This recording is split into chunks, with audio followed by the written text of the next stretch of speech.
Intercept form. Slope-intercept form is probably the most common form that you will see linear equations written in.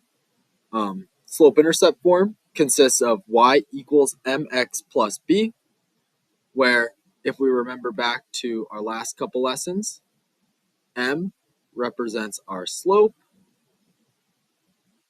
and then b would represent our y-intercept. Okay, the y-intercept is the point at which your line will cross the y-axis.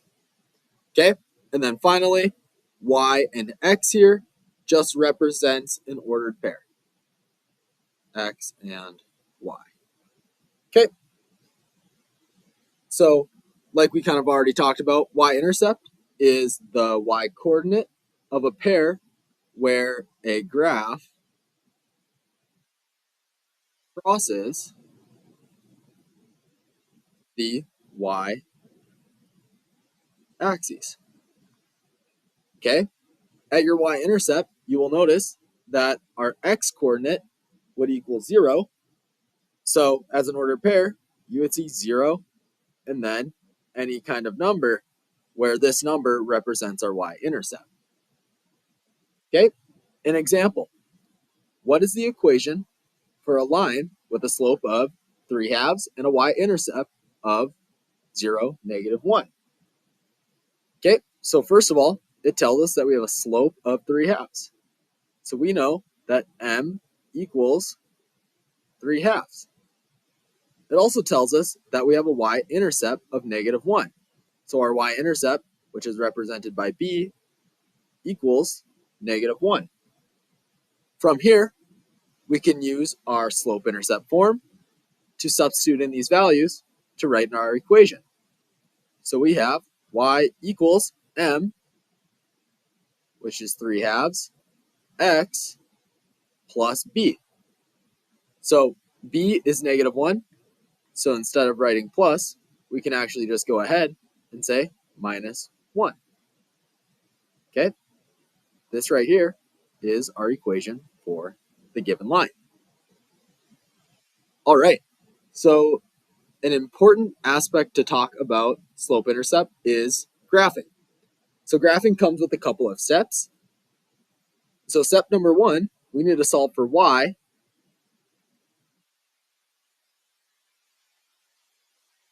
This will allow us to get in slope-intercept form.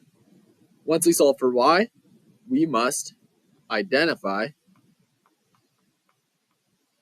what our slope equals and what our y-intercept equals.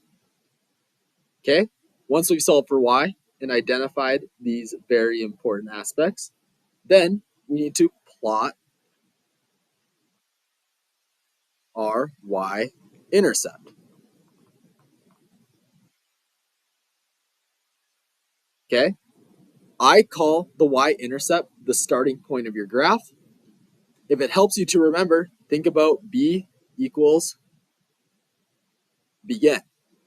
Your y-intercept is your beginning point for the graph. Once you've plotted a point at your y-intercept, then you will use slope, or m. Remember, slope represents your rise over run, okay, to plot at least 2 more points.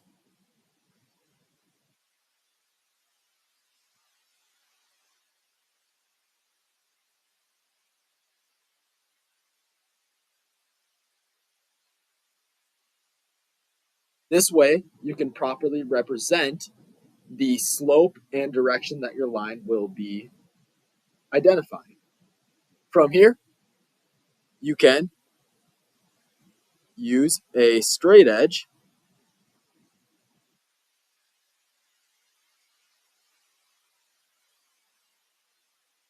to draw the line. It is important that you accurately represent your linear equations as a straight line because this allows you to identify the important points and aspects that you are trying to solve for in the given problem. Okay, we do have a few special cases that go along with our linear equations. So first of all, we can have vertical lines. Vertical lines are represented by x equals any number. Okay, these will look something like this, where you have your x and y axes, and say x was to equal like positive 2 or something like that, you would have a vertical line at that given number. Okay, for a vertical line, we have an undefined slope, and you will not have a y-intercept.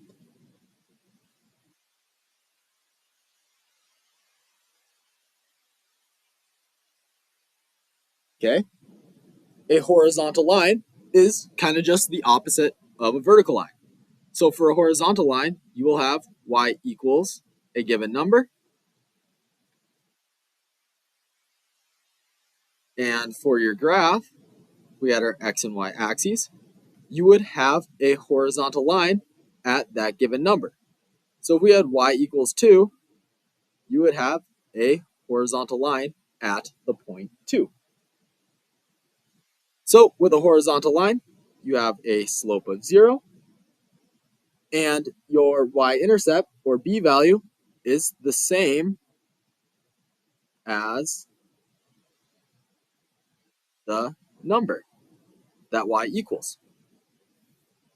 All right. So the next thing we need to talk about is forming an equation, or forming a graph, or 2 points. Okay. So when we're given a graph for 2 points, the first thing we need to do is choose 2 points and find the slope of the line.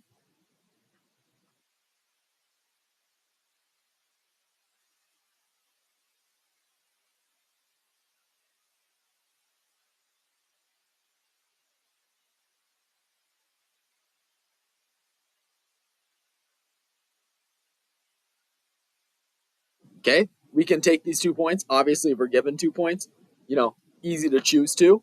But if you have a graph, you can identify 2 separate points and then find your slope from those points.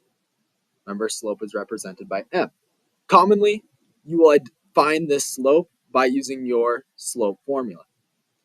Okay, from here, you will use one of those points to plug into your slope-intercept equation to solve for b. So, use one of points to substitute into y equals mx plus b, which is your slope-intercept form. And from here, solve for b. Okay, so we have identified our slope from our 2 points. Then you will use your slope-intercept form to find your b value, or your y-intercept. Okay, those are really the 2 most important aspects of your equation. From here, you will write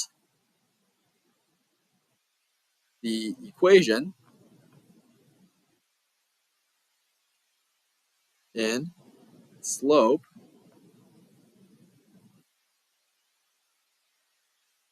intercept form, y equals mx plus b. This is where you would just substitute your slope in for m, your y-intercept for b, and you would just leave y and x as is. Okay?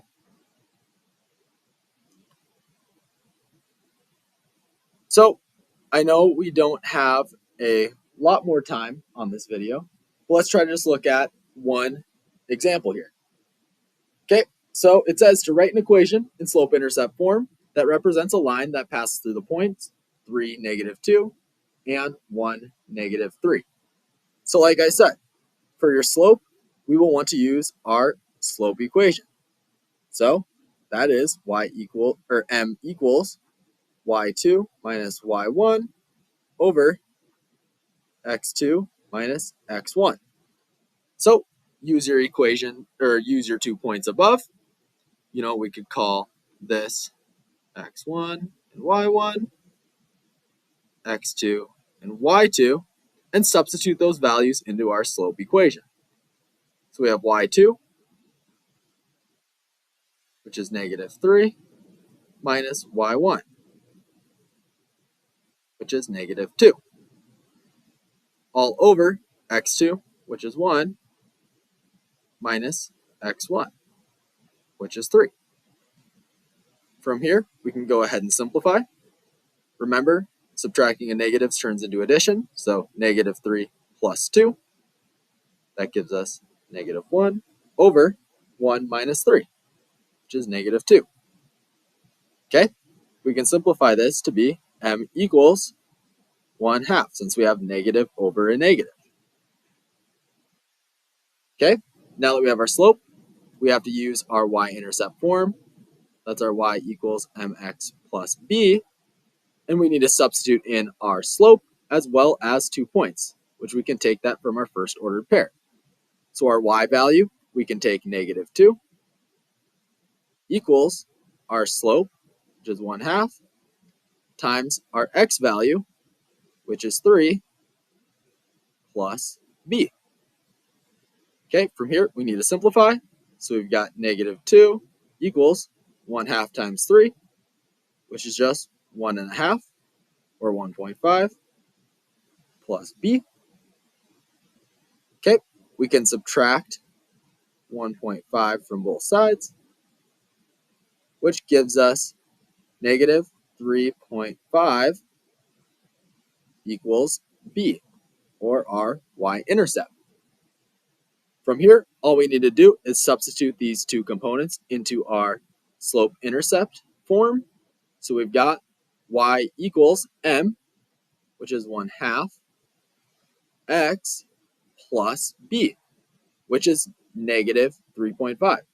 So instead of plus b, let's just write minus 3.5. Okay? And that is our slope-intercept form for the given line. Okay?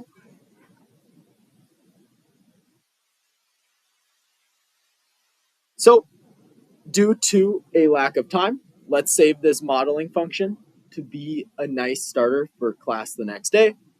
Make sure that you study this example very closely, as this will be one of the key concepts that we will be looking at during our examples. All right, thanks for watching.